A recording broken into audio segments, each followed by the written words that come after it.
പണം വാരിക്കൂട്ടിയ മലയാള സിനിമകൾ. പണം മുടക്കുന്നവന്റെ ചങ്കിടിപ്പിന് ശമനം വരണമെങ്കിൽ പടമിറങ്ങി ആദ്യ പ്രദർശനത്തിന്റെ കയ്യടി കാണണം. അല്ലാതെ ഒട്ടിച്ചു വെച്ചിരിക്കുന്ന പോസ്റ്ററുകളുടെ എണ്ണത്തിലോ വച്ചിരിക്കുന്ന കൂറ്റൻ ഫ്ലക്സുകളുടെ തലയെടുപ്പിലോ അല്ല കാര്യങ്ങൾ.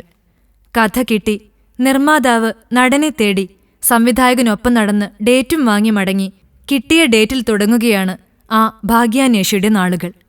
അങ്ങനെ ഹിറ്റുകളിൽ നിന്ന് ഹിറ്റുകളിലേക്ക് ചേക്കേറിയ പണം വാരിപ്പിടിച്ച പടങ്ങളാണിവ. ജോഷി സംവിധാനം ചെയ്ത് അമ്മയ്ക്കു വേണ്ടി ഗ്രാൻഡ് പ്രൊഡക്ഷൻസിന്റെ ബാനറിൽ ദിലീപ് 7 കോടി മുടക്കി നിർമ്മിച്ച 2020 എന്ന സിനിമ നേടിയെടുത്തത് 33 കോടിക്കടുത്താണ്. വലിയ വീട്ടിൽ മൂവി ഇന്റർനാഷണലിന്റെ ബാനറിൽ വലിയ വീട്ടിൽ സിറാജ് നിർമ്മിച്ച മമ്മൂട്ടി ചിത്രമാണ് രാജമാണിക്യം. ടി.എ. ഷാഹിദിന്റെ കഥയ്ക്ക് സംവിധാനമൊരുക്കിയത് അൻവർ റഷീദായിരുന്നു. സൂപ്പർ ഹിറ്റായ പടവും വാരിയെടുത്തു കോടികൾ. 1987 പണം വാരി പടങ്ങളുടെ തലപ്പത്തായിരുന്നു 20-ാം നൂറ്റാണ്ട്. യുവാക്കൾക്ക് ഹരമായ സിനിമയൊരുക്കിയത് കെ. മധു, എസ്.എൻ. സ്വാമി, മോഹൻലാൽ ടീമായിരുന്നു. പ്രിയദർശൻ ഒരുക്കിയ ചിത്രം എക്കാലത്തെയും ഹിറ്റും ഏറ്റവും കൂടുതൽ കാലം തിയേറ്ററുകളിൽ ഓടി റെക്കോർഡ് സൃഷ്ടിക്കുകയും ചെയ്ത പടവും വാരി കോടികൾ. ലാലും രഞ്ജിനിയും തകർത്തഭിനയിച്ച മുഹൂർത്തങ്ങൾ ഓരോ മലയാളിയും ഹൃദയത്തിൽ സൂക്ഷിച്ചു വെച്ചതാണ്. 12 ലക്ഷം മുടക്കി അപ്പച്ചനൊരുക്കി സിദ്ദിഖ് ലാൽ കഥയും സംവിധാനവും നിർവഹിച്ച സിനിമയായിരുന്നു ഗോഡ് ഫാദർ. 1991 ഇറങ്ങിയ ഹിറ്റ് കോമഡി ചിത്രം വാരിക്കൂട്ടിയത് 5 കോടിക്കടുത്താണ്. ബ്ലോക്ക് ബോസ്റ്ററായിരുന്ന ദേവാസുരം എന്ന ലാൽ ഹിറ്റ് ഒരുക്കിയത് രഞ്ജിത്തിന്റെ കഥയ്ക്ക് IV ശശിയായിരുന്നു. VBK മേനോൻ നിർമ്മിച്ച ദേവാസുരവും വാരിക്കൂട്ടിയത് കോടികൾ തന്നെ. 6-ാം തമ്പുരാൻ എന്ന ലാൽ ചിത്രവും വാരിയെടുത്തു കോടികൾ. ഷാജി കൈലാസ് ചിത്രമായ 6-ാം തമ്പുരാൻ നിർമ്മിച്ചത് സുരേഷ് സനൽകുമാർ ടീമായിരുന്നു. രഞ്ജൻ പ്രമോദ് കഥയെഴുതി ലാൽ ജോസ് സംവിധാനം ചെയ്ത മീശ മാധവൻ എന്ന ചിത്രം ദിലീപിനെ ജനപ്രിയനാക്കിയതോടൊപ്പം 15 കോടിയിലേറെ കളക്ഷൻ നേടി ചരിത്ര വിജയം സമ്മാനിച്ചു. 100 ദിവസം കൊണ്ടാണ് മീശ മാധവൻ 15 കോടിയിലെത്തിയത്.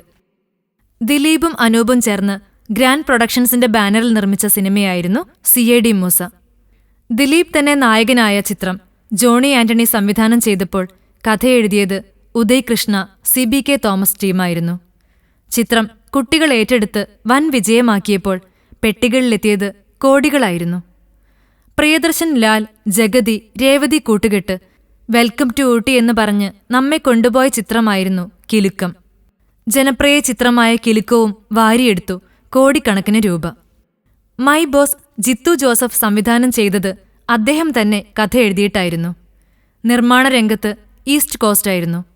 ദിലീപും മമത മോഹൻദാസും തകർത്തഭിനയിച്ചപ്പോൾ പെട്ടിയിൽ വീണത് 13 കോടിയാണ്.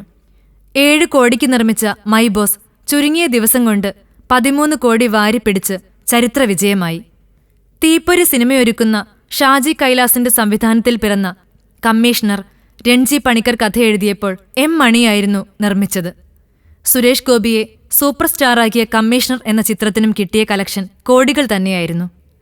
1 കോടി മുടക്കി ഗൃഹലക്ഷ്മി പ്രൊഡക്ഷൻസിന്റെ ബാനറിൽ രൺജി പണിക്കർ, ഷാജി കൈലാസ്, സുരേഷ് ഗോപി ടീമിന്റെ എക്കാലത്തെയും സൂപ്പർ ഡ്യൂപ്പറായിരുന്നു ഏകലവ്യൻ. 10 കോടി തിരികെ പിടിച്ച ചിത്രം. ഡയലോഗുകൾ കൊണ്ട് തീപ്പൊരി ചിതറിച്ച ചിത്രം കൂടിയായി. ടി.എ. ഷാഹിദിന്റെ കഥയ്ക്ക് VM വിനു സംവിധായകനായപ്പോൾ വിരിഞ്ഞ ചിത്രമായിരുന്നു മോഹൻലാലിന്റെ ബാലേട്ടൻ. M. മണിയാണ് പടം നിർമ്മിച്ചത്. മോഹൻലാലിന്റെ മികച്ച തിരിച്ചുവരവ് കൂടിയായിരുന്നു ബാലേട്ടന്റെ വിജയം. ആ വിജയവും വാരിയെടുത്തത് കോടികൾ തന്നെ. ബോക്സ് ഓഫീസിൽ നിന്ന് 23 കോടി വാരി വിജയം വരിച്ച ചിത്രമായിരുന്നു മായാവി. ഷാഫി സംവിധാനം ചെയ്ത് മമ്മൂട്ടി ചിത്രമായ മായാവിയുടെ കഥ റാഫി മെക്കാട്ടിൻ്റെതായിരുന്നു. P. രാജൻ വൈശാഖ മൂവീസിനു വേണ്ടി നിർമ്മിച്ച ചിത്രം ബ്ലോക്ക് ബോസ്റ്റർ ഹിറ്റായിരുന്നു. വലിയ വീട്ടിൽ സിറാജ് കാശിറക്കി അൻവർ റഷീദ് ടി.എ. ഷാഹിദിന്റെ രാജമാണിക്യം മമ്മൂട്ടിയെ വെച്ച് ചെയ്തപ്പോൾ നേടിയതും കോടികൾ തന്നെ. PK മുരളീധരനും പ്രകാശ് ദാമോദരനും ചേർന്ന് നിർമ്മിച്ച ക്ലാസ്മേറ്റ്സ് ലാൽ ജോസ് ആയിരുന്നു സംവിധാനം ചെയ്തത്. പൃഥ്വിരാജ്, ജയസൂര്യ, ഇന്ദ്രജിത്ത്, കാവ്യ മാധവൻ, നരേൻ യൂത്ത് ടീമിന്റെ കിടിലൻ ചിത്രമായി മാറിയ ക്ലാസ്മേറ്റ്സ് നിർമ്മിക്കാൻ 3.4 കോടിയായിരുന്നു ചിലവ് വന്നത്. ക്യാമ്പസിന്റെ ചിത്രമായ ക്ലാസ്മേറ്റ്സ് 23 കോടി നേടി ചരിത്ര വിജയമായി. ജിത്തു ജോസഫ് ആന്റണി പെരുമ്പാവൂരിനോട് 5 കോടിക്കടുത്ത് വാങ്ങി ചെയ്ത ജിത്തു ജോസഫ് തന്നെ കഥയെഴുതിയ ക്രൈം ത്രില്ലർ ചിത്രമായിരുന്നു മോഹൻലാൽ നായകനായ ദൃശ്യം. മലയാള സിനിമയുടെ ചരിത്രത്തിൽ 50 കോടി ക്ലബിലെത്തുന്ന ആദ്യ ചിത്രമെന്ന വിശേഷണം നേടി പിന്നീട് 75 കോടിയിലേറെ കളക്ഷൻ കരസ്ഥമാക്കി. കോടികളുടെ ചാർട്ടിലെ മറ്റൊരു സാന്നിധ്യം മായാമോഹിനിയായിരുന്നു. ഉദയ് കൃഷ്ണ, സിബി കെ തോമസ് കഥയെഴുതിയ മായാമോഹിനി നിർമ്മിച്ചത് മധു വാര്യരും പി സുകുമാരനുമായിരുന്നു. ജോസ് തോമസ് സംവിധാനം ചെയ്ത ദിലീപ് ചിത്രം പെൺവേഷത്തിൽ ദിലീപിനെ ഉയരങ്ങളിൽ നിന്ന് ഉയരങ്ങളിലെത്തിച്ച ചിത്രമായിരുന്നു. 23 കോടി കളക്ട് ചെയ്ത ചിത്രം വൻ ഹിറ്റായിരുന്നു. കോടികളുടെ നേട്ടം കൊയ്തുകൊണ്ടാണ് 2 കൺട്രീസ് കേരളത്തിൽ അലയടിച്ചത്. ദിലീപ് മമത ചിത്രം റാഫി എഴുതി ഷാഫി സംവിധാനം ചെയ്തപ്പോൾ രജപുത്ര രഞ്ജിത്താണ് നിർമ്മിച്ചത്. ക്യാമ്പസിന്റെ മറ്റൊരു ചിത്രമായിരുന്നു പ്രേമം. അൽഫോൺസ് പുത്രൻ കഥയെഴുതി സംവിധാനം ചെയ്ത പ്രേമം അൻവർ റഷീദാണ് നിർമ്മിച്ചത്. നിർമ്മാതാവിന്റെ ബാങ്ക് ബാലൻസ് കുത്തനെ കൂടാൻ പടം നേടിക്കൊടുത്തത് 60 കോടിയിൽ പരം രൂപയാണ്. നിവിൻ പോളിയും തരംഗമായി.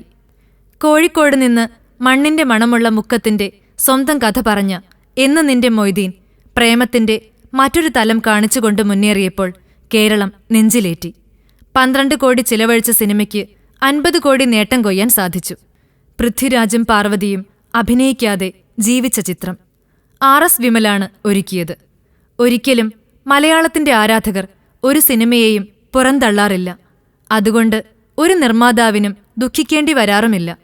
കഥയില്ലാതെ കഥാപാത്രങ്ങളെ വേഷം കെട്ടിച്ച് ആരാധകർക്ക് വിളമ്പിയാൽ വിളമ്പുന്നവൻ പട്ടിണിയാകുമെന്ന് ഓർമ്മിക്കുക. നല്ലതിന് ഞങ്ങൾ ആരാധകരുണ്ട്. കോടികൾ നിങ്ങൾക്ക് കിട്ടണമെങ്കിൽ കാമ്പുള്ള കഥകളൊരുക്കുക. Film court. കൂടുതൽ സിനിമാ വിശേഷങ്ങൾക്കായി ഈ ചാനൽ സബ്സ്ക്രൈബ് ചെയ്യൂ. Film coat.